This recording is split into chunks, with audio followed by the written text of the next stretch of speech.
communication, a very important skill for you and as leaders. Let's start with an example.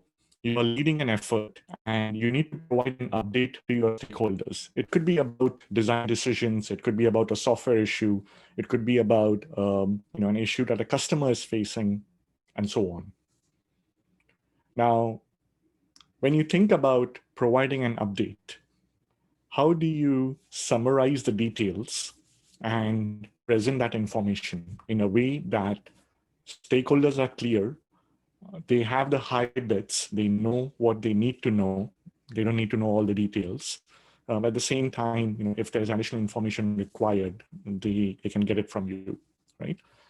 So what I'm going to do is in this session, I'm going to give you talk to you about 3 playbooks that you can use for this. The first playbook is called SCQA and the pyramid. This is from Bob Minto. Second one is the playbook on 6 pages. And the third one is a weekly update format or a template. So these are the playbooks that can really help you in your communication. So SCQA, this is an extremely powerful way to provide an update. What does it stand for? S stands for situation. What is the state of affairs? It's basically the facts, right? C is the complication. What is changing in that equation, right? What makes it difficult? Q is the questions. What are the questions that are naturally falling out? Like, what should we be doing? That's your making it very clear as to in this situation, with this complication, the question we are trying to answer is to maximize productivity, or question we're trying to answer is what is the best way to address the customer issue ASAP, right? And then the answer is how you're going to resolve it, right? So now if you step back, if I need to give an update on how we are progressing on a customer issue, right? The situation would basically say, the customer had a disruption with the service, and you can have some facts there, down for a few hours or whatnot, right? Complication would basically say the context of this issue has basically been that, we were overloaded on the gateway server, or we maxed out a specific capability, so on and so forth. So that's the complication. So the fact that the situation defines where or what the facts are, complication says what makes the problem involved. And oftentimes without the complication, the person getting the update will not truly understand what's going on, right? They'll be like, okay, service is down, make it up again, right? So complication would basically sort of give a sense as to what's going on, why that may not be trivial. Then the question here would be that, we are trying to address is that we get the customer up and running ASAP, and at the same time, make sure that this does not happen in the future. So those are the questions that we're trying to address. Then the answer is, based on everything that we have done, we have decided to diagnose, we have decided to do X, Y, Z. So it's a self-contained update that you're providing. It has all the context in it, right? It assumes no background information on the side of the stakeholder. And by reading this, just a few sentences, they should be all clear. It could be over Slack, it could be an email, it could be a phone conversation and whatnot. Now, there's another piece to this, which is, equally important to understand. It's called the pyramid principle. And what it basically means, essentially, is that as you're summarizing the details, you are starting with the answer of, we have decided to do X, Y, Z. So in SCQA, the A was the answer. So we decided to give the answer. That answer is built on arguments, right? And those arguments are based on evidences. So the pyramid principle here essentially means that you are structuring information in this form. And the top level summary is saying this is the answer. If there is further question, why did we decide to do X, Y, Z? You are then building it out. We decided X, Y, Z based on these arguments or these hypotheses, right? That we uncovered through these evidences while actually, getting the system back and whatever the situation might be, right? oftentimes I see the other way around. When you ask for an update, folks are starting with the details, the evidences. Specific parameter was not working out. Because this config parameter had an issue, there was a memory leak. Those are all evidences, right? So a classic rookie mistake, or like, the aspect of when you're starting leadership, is you typically go with evidences, build the argument, and then give the answer. Think of it the other way around. Very simple thing.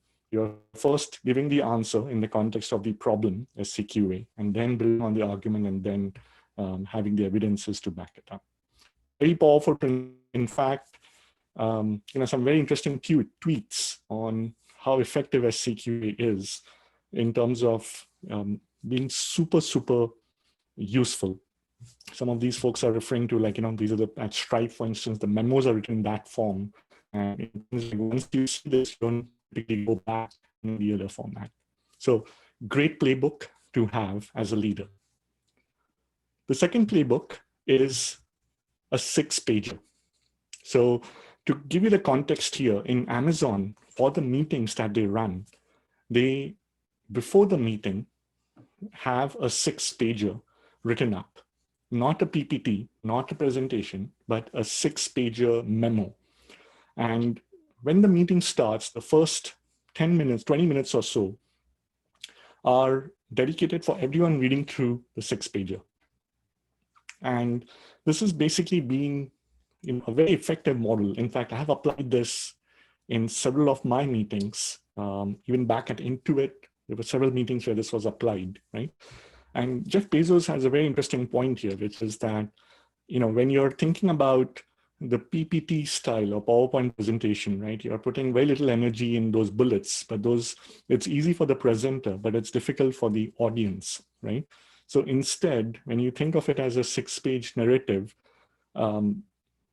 as people do, they may have questions on a specific topic, which may be getting answered later on. So they can use the meeting effectively to then, given this proposal, given this idea, given this plan, really work together in sort of making sure that all the aspects are well defined or understood during the meeting. There's a great article on a format, an example format. I have the link over here. Essentially, the 6-pager will have more of these building blocks which you would expect, right? An introduction as to, what exactly are we trying to accomplish in this document, right? What are the goals that we want to accomplish? Or given this high level, I would say, plan, what are the key goals? Tenets essentially are, what are the principles, the North Star, the things that we are building this whole proposal on, right? Then you get into what is the state of the business, or what do we know so far, followed by lessons learned. So where we are and what we have learned so far. And then finally, what we're going to do, what the strategic priorities are. Right? So if you think of a format for these pages, it always starts from current state, what we know in the current state or lessons learned, what the target state is, and how do we get to the target state. So this document kind of is self-inclusive in the sense it starts with what the goals are, what are the principles we're going to use, current state, target state, how we get there. So somebody reading this should be able to have all the information that you have as the person leading this discussion. So 6 pages, again, especially for ideas, plans, half-yearly plans, feature plans, are a great way to align within the team. Now, when we think about writing these 6 pages, one of the principles I would just want to highlight, and most of the times it is used implicitly, but it's always good to call out. It's called MICE, which is mutually exclusive, collectively exhaustive. An example here is like, for instance, when you think, should I open a coffee shop, right? There are 2 big buckets. How much would it cost and how much revenue I would generate, right? Now within cost, you go back into rent, staff, other aspects. Revenue would be pricing, sales, footfall, and other stuff, right?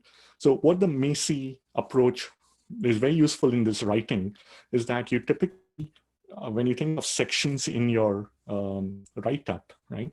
You take a topic and completely cover everything within that topic. So if somebody were to look at this document, and should I open a coffee shop, it'll have two sections: cost, revenue. Then within cost, it'll have these subsections on what these different topics are.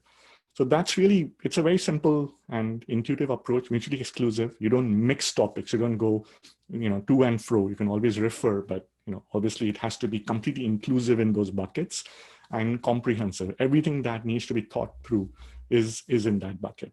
So another technique which most people follow implicitly, it's always good to give a name for it. It's called MACI. The last piece here that I want to cover is the topic of weekly updates. So as leaders, it is very, very important to be in the habit of providing a weekly progress update, right? And when you think of it, it has three sections to it. It talks about what the plans are, what the progress has been. So what are you planning to do? What have you done? And what are some of the problems that you're encountering, right? So typically, like if you think of the structure here, it's all about getting the points across in a very summarized form. So these reports are not supposed to be verbose.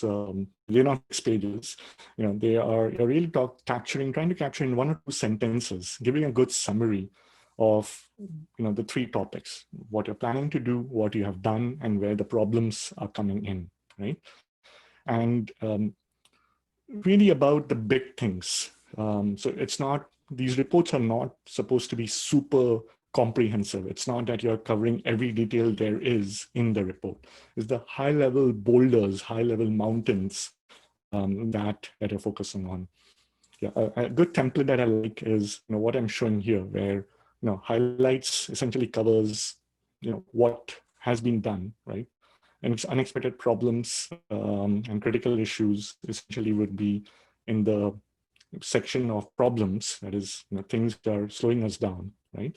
And there's also this part in terms of what's coming up, right? More in terms of plans. And sometimes this planning could be, more broken down on a per person basis. So if you can see in this format, next week's plan, it's by person.